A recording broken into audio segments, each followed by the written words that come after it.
The Scholastic Ball Report is sponsored by UK Sports Medicine and by Crown Trophy, Double Dogs, Mingy Beef Jerky, Prep Spin, P-Rats, Rafferty's, Roberts Insurance, Southerland Chevrolet, and by Whitaker Bank.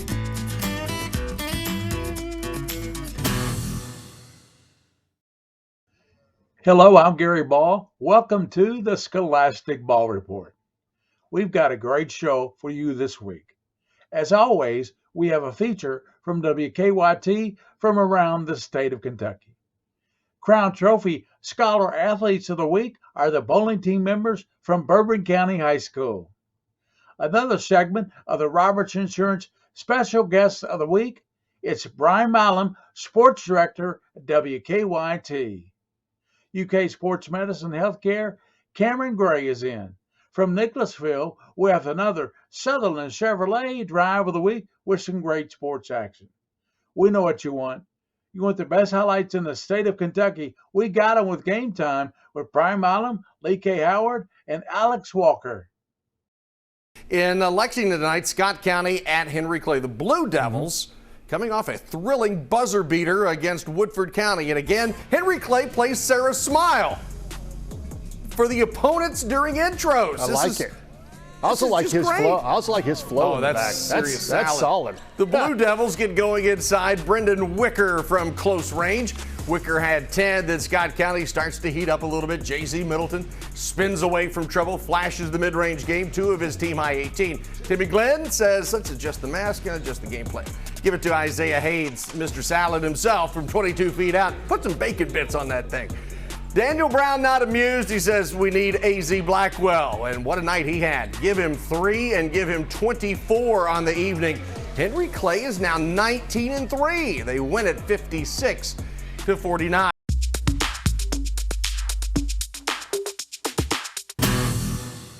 Since going to back-to-back state title games in 2015 and 2016, the Lafayette football program has won just 9 games since then. That's 5 seasons worth.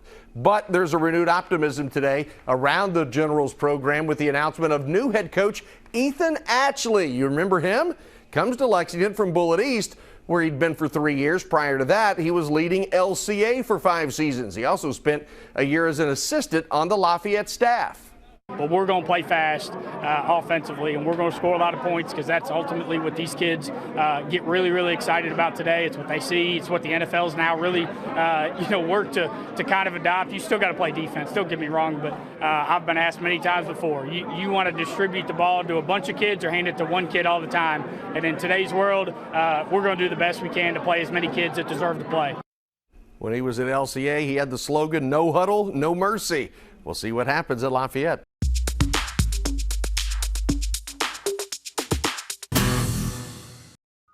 Welcome back to the Scholastic Ball Report, the Crown Trophy Scholar Athletes of the Week segment. Our Scholar Athletes of the Week are Devin Hooper and Katie Centers of the bowling team at Bourbon County High School, along with bowling coach Johnny Azell. Coach Azell, how's Bourbon County doing this year? Oh man, we're doing great. We've got a long history of good bowling teams. We've lost people that have graduated, but these kids just keep working hard, and they're having a great year. What do you practice at? We practice at Capitol Bowl in Frankfort. Are you practicing tonight? I hear bowling pins. Yes, sir. We just got finished with practice. Kids are working hard. We're getting ready for the regional tournament coming up Thursday and Friday, and hope to get qualified to go to the state tournament. So. I was going to ask you that. You just answered it. Introduce your bowlers and talk about their academics and their strengths on the team.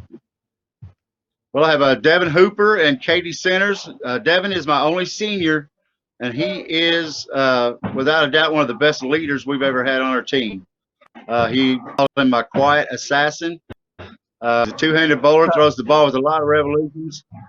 He's improved his average about 30 pins this year. He's really working hard on the lanes and in the classroom. He does very well in the classroom. Teachers love him. And Miss Katie, this is her first year on the team. She's also a very good student. She joined the team this year. She absolutely loves it. We love having her. And she is the leader of our girls team, and she does very well. Well, let's get Devin in first, and then we'll talk to him. Devin, how did you get interested in bowling, and how old were you when you started bowling? My family's been bowling for as long as I can remember. So I've always been in a bowling alley. And your favorite thing about being on the bowling team? Just a lot of fun. Always something to do, busy a lot of practice. Never gets boring. What is your highest game you ever bowled, and did that help you win a tournament? I have my highest game is 300. Why you bowled a three? I'm sure that helped you win a tournament, didn't it? No, the first one was in league, and my other ones were in practice. Well, congratulations for that. Let's get Katie in now and talk to Katie. Katie, how did you get interested in bowling, and what age did you start? I was probably about 14. My dad really got me into it because he was bowling as well in league. Do you like the competitions? Oh yeah, for sure. What's the best thing you like about them? Just being with my team. They're the best. And do you practice during the summer? Yes, my dad takes me to the bowling alley. Well, congratulations, Devin and Katie, for doing so well academically and on the bowling team. Thank you, Coach Azell, Thank for you. your continued support of the bowling team at Bourbon County. Thank you very much. We appreciate you. Thank you, and thank you for being on the Scholastic Ball Report. That's the Crown Trophy Scholar Athletes of the Week from Bourbon County. We'll be right back with more on the Scholastic Ball Report.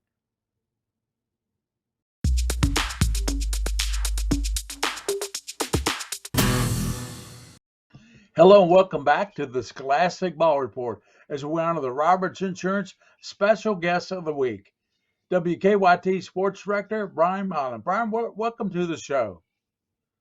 Thanks. It's not, this is the first time I think I've been on the show in like 5 or 6 years. So, we always help do the show in small pieces of video or this and that, but it's been a while. So thanks for having me. Brian, talk to us about your background and your position as sports director at WKYT. This is, I believe, if my math is right, I am in the middle of my 24th year in TV. And I was in Hazard at WYMT for 12 and a half years, and I've been in Lexington at KYT since 2010. And when Rob Bromley retired, or close to it, I became sports director, and it's a lot of fun at times, but there's a lot of work. There's a lot of headaches that you've got to put up with, as you know, and there's just things that go on, and you're just like, man, do I have to do that today? Unfortunately, being the sports director, it means I've got to put more time into UK and bring back some of the high school coverage that I love so much. So that's why Fridays are so special from the high school angle. But it's a great job, and certainly if you get to do sports every day, is there really a bad day in sports? So or a bad day at the office? WKYT has always been about community and sports at all levels, really. Tell us about the commitment to high school sports. You just alluded to it a little bit there. It has been a great marriage for a long time. It is so easy to get caught up in the University of Kentucky, and certainly they drive the engine for a lot of people all over the place. But I've always thought, especially growing up in TV in Eastern Kentucky, where high school sports is, it is a religion in so many ways. And the relationship KYT has had with Central Kentucky and Southern Kentucky for decades, in my opinion, and I'm being a little biased, but I'm also not wrong, it has been, you can't compare it to any other station in Central Kentucky, because the thing I love about what we do is we get to know the kids personally as best we can by promoting them, the coaches, and it's just a wonderful situation when you walk into a gym, you go to a diamond, you go to a football field, whatever it may be, and they're happy to see you. It's kind of like Cheers. Sometimes you want to go where everybody knows your name. you know, and we know them as much as they kind of know us from seeing us on TV. You know, the game time high school highlights are a very popular part of the Scholastic Ball Report. Talk about how you, Lee K and Alex, put those together all over the state. Is that as hard as it looks? Yes, I'll say yes so I can save my job if my boss is watching. It is, because when you think, let's drive around the city of Lexington, and you've got several high schools, but then you have traffic, and let's say you start at Bryan Station High School, and you've got to jump clear across town to get to Dunbar. Well, as we know, that's not an easy trip. Granted, it's in Lexington, but it may take you 20 minutes. It may take you longer if there's traffic. But when I grew up in the mountains, in TV, mind you, you may have a 40-minute jump in between games. If you go to Belfry and then you swing back through Shelby Valley, that ain't easy. And if you have to go from Prestonsburg to get to East Ridge, that's not easy.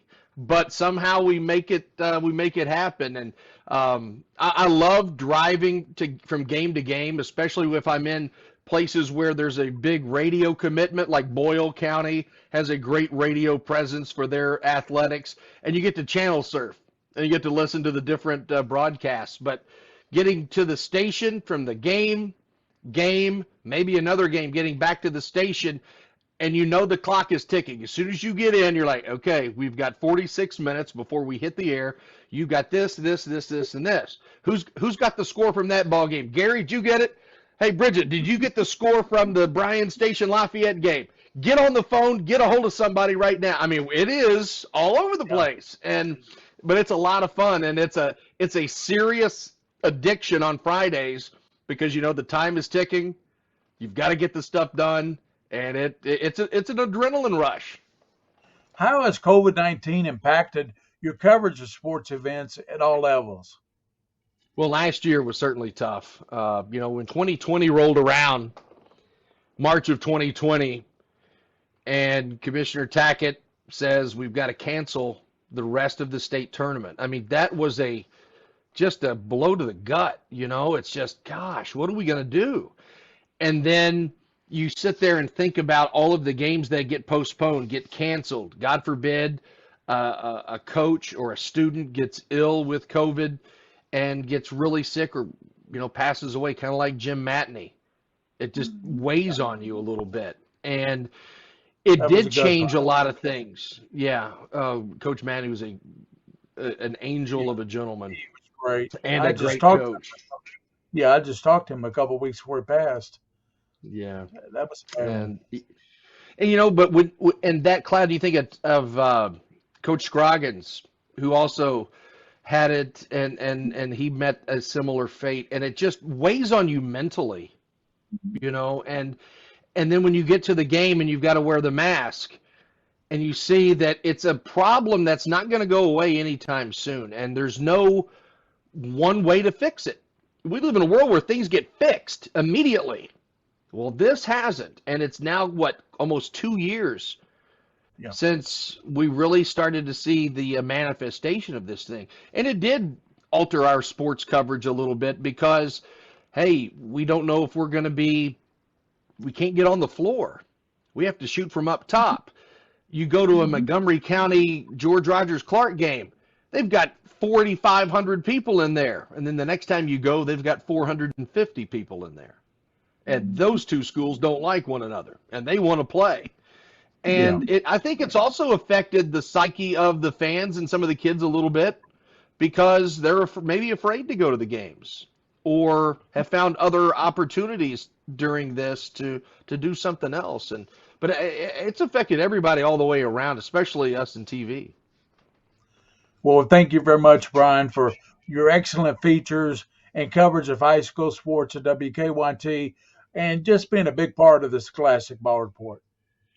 Well, it's my pleasure. You started this thing, and so all of us just try to pitch in and chip in where we can, but it is a great show, and high school kids deserve, if not more, some of the coverage that some of the big people get at the college and pro level. So it's my pleasure. Well, Couldn't do it without you, Brian. Thank you very much. That's WKYT Sports Director Brian Milam as Roberts Insurance Special Guest of the Week. We'll be right back with more on the Scholastic Ball Report.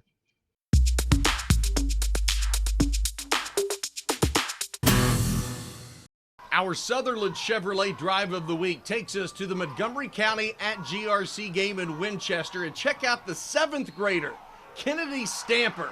She will play aggressive basketball, gets the pass, the finish, the contact, and she flexes on the people. Kennedy Stamper was on point, and so were the Lady Cardinals, winning 60-15.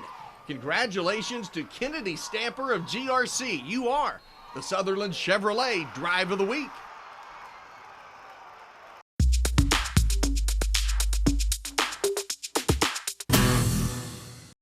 Welcome back into the Scholastic Ball Report for the UK Sports Medicine segment.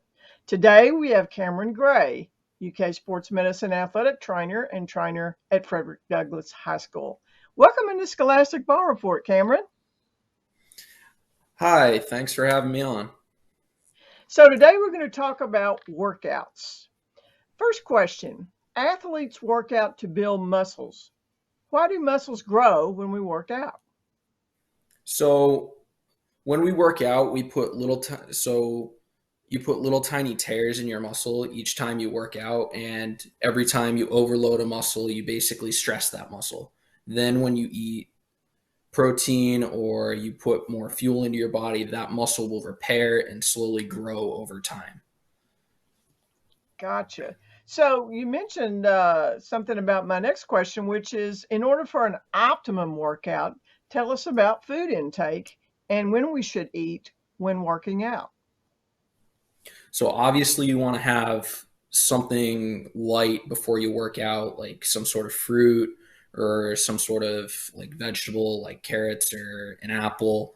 That way you don't get like lightheaded when you're working out. But in terms of protein intake after a workout, the optimum time is 20 to 30 minutes after the workout. So that way you get peak muscle build and like peak growth and repair of that muscle. Gotcha. So how much liquid should an athlete drink when they work out? A general rule of thumb that an athlete should follow is they take their weight.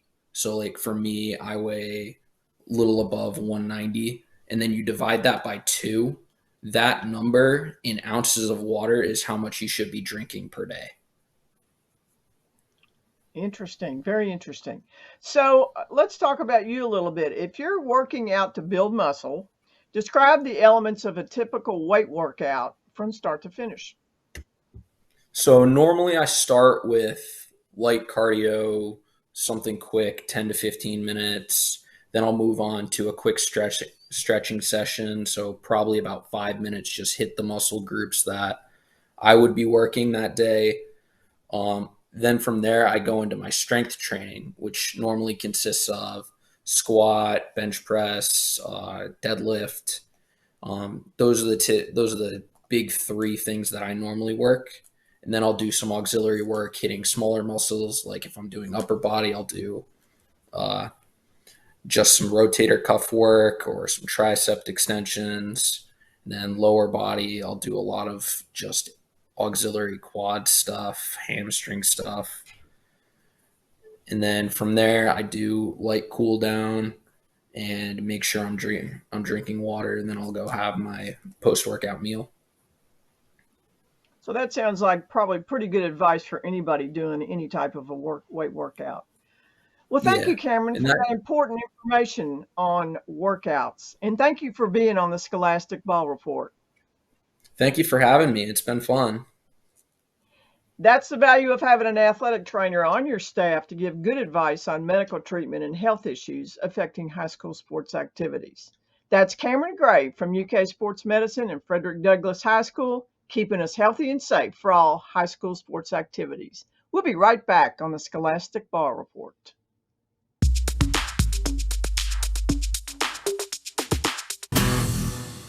There is only one undefeated team in the Commonwealth. That would be Pulaski County. Yeah. 20-0. Unbelievable. Somerset facing a tall task tonight there. Jumpers starting off strong with with the jumper, right? Jumpers Jack with Bruner. the jumpers. Makes sense, right? Jack Bruner there. Pulaski's, though, Gavin Stevens going to take away the ball here. Passes it up to Bryson Duggar, and he'll take it down for the easy layup and one.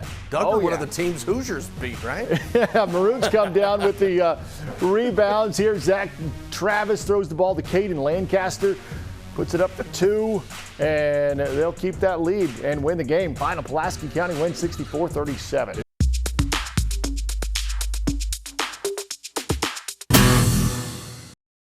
Well, that's our show for this week. Join us next week for another exciting show highlighting high school athletes. As always, special thanks to our Scholastic Ball Report team. Prep Spin's King of Stream, William Warfield. Joel Clace, our director from WKYT. Executive producer, Bridget DeVries. And remember, for those you see and those you don't see, keep your eye on the Scholastic Ball Report.